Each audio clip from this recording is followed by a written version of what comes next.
Footages आई हैं, चैनलों पे चल रही हैं और सोशल मीडिया पे चल रही है, वो स्वतः ही गवाही दे रही हैं कि हमला कैसे हुआ है।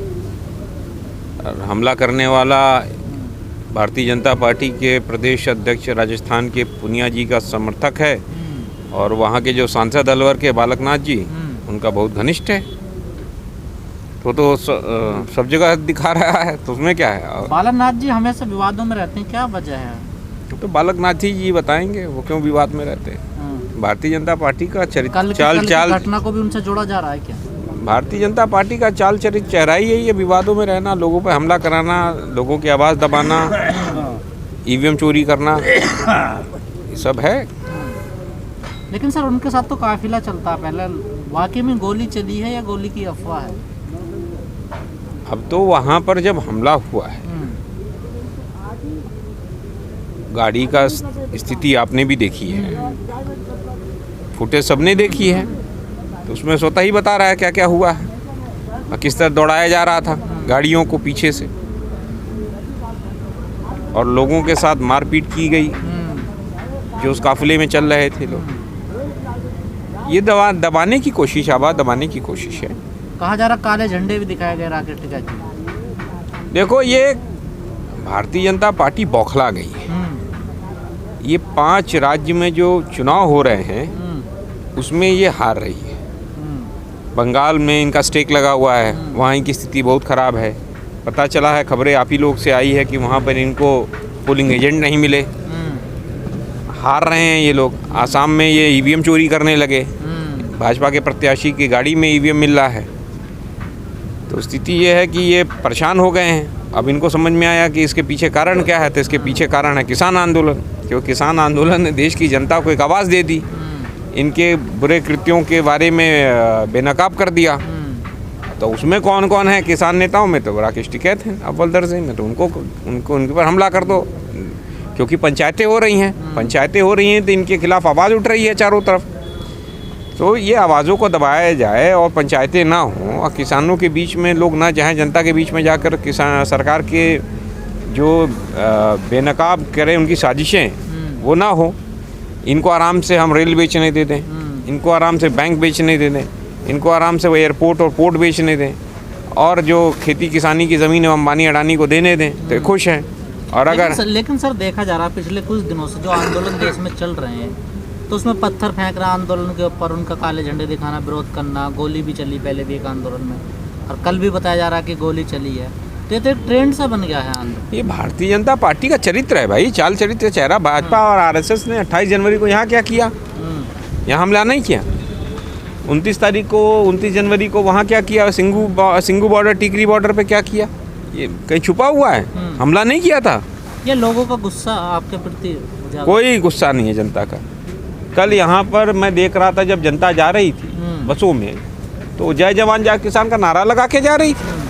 नहीं, कुछ विरोध भी कर रहे थे? कोई विरोध नहीं कर रहा कि हम दिक्कत में हैं, कुछ नहीं, कोई विरोध नहीं कर रहा है। ये भारतीय जनता पार्टी की जो IT सेल है वही परेशान है, जो 1 रुपया 2 रुपये पे ट्वीट करते रहते हैं, ट्विटर और फेसबुक पे चलाते हैं, वही उन्हीं को परेशानी है। भारतीय जनता पार्टी के नेताओं को परेशानी हो रही है, जनता को कोई परेशानी नहीं। जनता तो खुश है कि कोई आवाज़ नहीं उठा रहा था महंगाई पर, कोई आवाज़ नहीं उठा रहा था बढ़ते हुए डीजल, पेट्रोल और रसोई गैस के बढ़ते हुए दामों पर, कोई आवाज़ नहीं उठा रहा था बेरोजगारी पर, कोई आवाज़ नहीं उठा रहा सरकारी कंपनियों के बेचने पर। तो ये किसान आंदोलन इनको आवाज़ दे रहा है। नए कृषि कानूनों की खिलाफत तो कर ही रहा है, MSP गारंटी कानून मांग ही रहा है। स्वामीनाथन आयोग की रिपोर्ट इसके साथ साथ इन सब सवालों पर, जिसमें आम आदमी परेशान है इस समय महंगाई पे, आवाज़ कौन उठा रहा है? किसान आंदोलन। लेकिन सर जैसा आपने अभी कहा कि बीजेपी अध्यक्ष वो सपोर्टर थे जो पकड़े गए, गिरफ्तार हुए, क्या वाकई में बीजेपी के लोग हैं वो इस प्रकार की जो घटना को अंजाम? भाई बीजेपी का मैंने क्या कहा है, हर घटना में आप देखो, जहाँ जहाँ विपक्ष के लोग हैं, जहाँ जहाँ सामाजिक कार्यकर्ता कोई भी आवाज़ उठाता है, सबसे पहले उनको ट्रोल किया जाता है, उनको अपमानजनक भाषाएं उनको फेसबुक और ट्विटर के माध्यम से बोला जाता है और उनको धमकी दी जाती है और कई जगह मार पिटाई करते हैं ये लोग। ये भारतीय जनता पार्टी के लोगों का ये चाल चरित्र चेहरा है। आप नहीं समझ रहे हो? तो क्यों आपकी आवाज़ नहीं दबा रहे हैं? आपकी आवाज़ दबाने की कोशिश नहीं कर रहे हैं? सोशल मीडिया की आवाज़ भी क्यों दबाई जा रही है?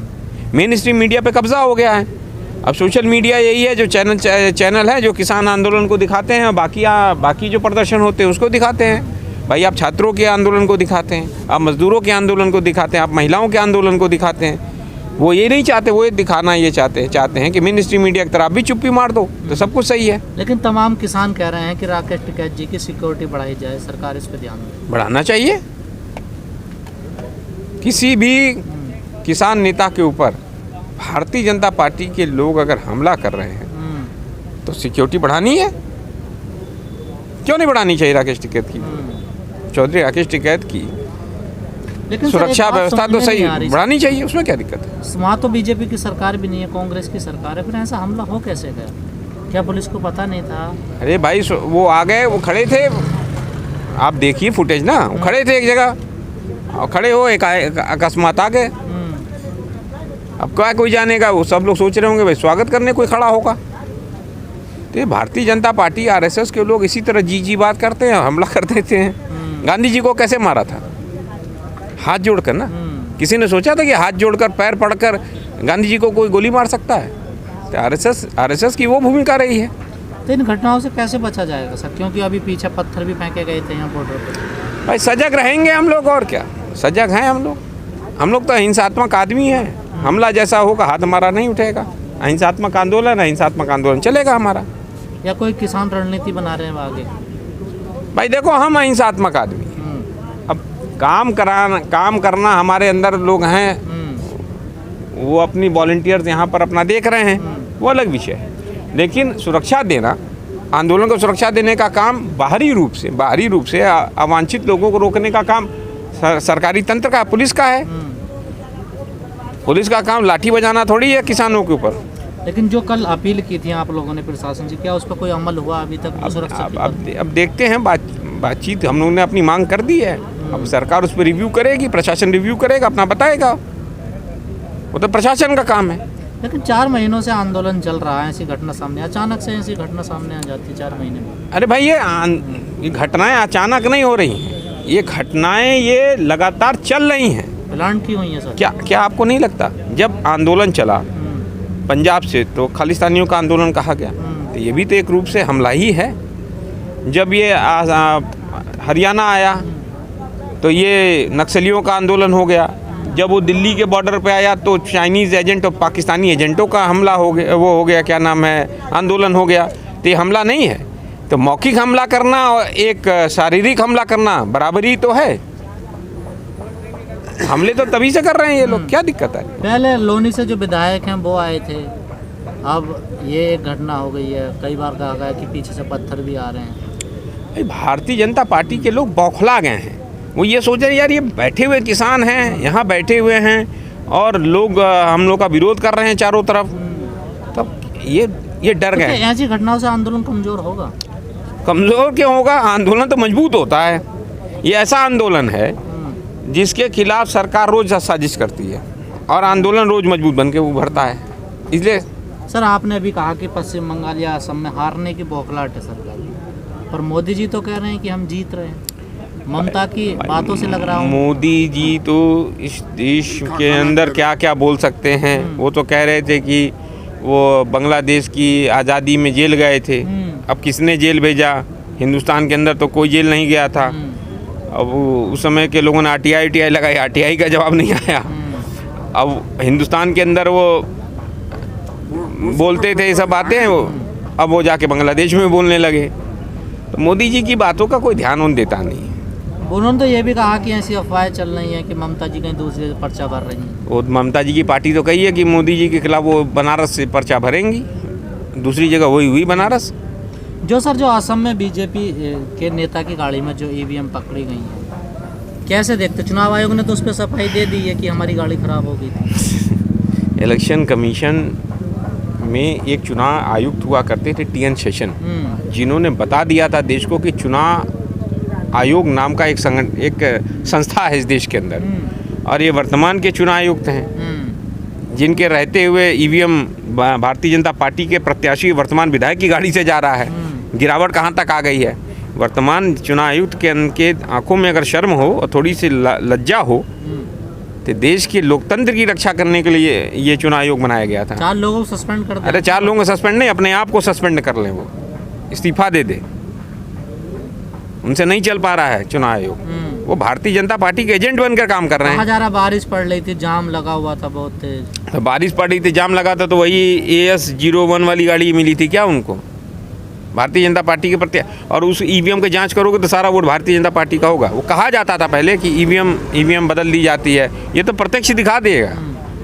चुनाव आयोग कह रहा है कि ईवीएम तो सुरक्षित रख ली है। अब रख ली होगी, जब जांच में आएगा तब ना पता चले, वो खुलेगा तब पता चलेगा। तो ईवीएम में हैकिंग का कुछ नहीं है, लेकिन ऐसी गड़बड़ होती है। EVM भैया हमें तो लगता है कि EVM इसी तरह करके डाल करके वोटो डाल के ये जाके EVM बदल देते होंगे। जैसे पहले बूथ कैप्चर होता है, ईवीएम कैप्चर। EVM कैप्चर कर रहे हैं, EVM की चोरी कर रहे हैं, कैप्चर भी नहीं, EVM की चोरी कर रहे हैं, डकैती डाल रहे EVM की है। अगर नहीं पकड़ी जाती तो EVM चली जाती ना।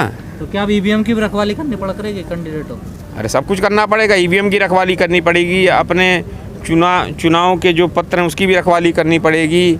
कहीं ऐसा ना हो कि कुछ दिन बाद ये कह दे कि EVM को चूहे काट गए, हैं, वो उसके अंदर चूहादानी भी लगाना पड़ेगा, बहुत सारी चीज़ें करनी पड़ेगी आपको।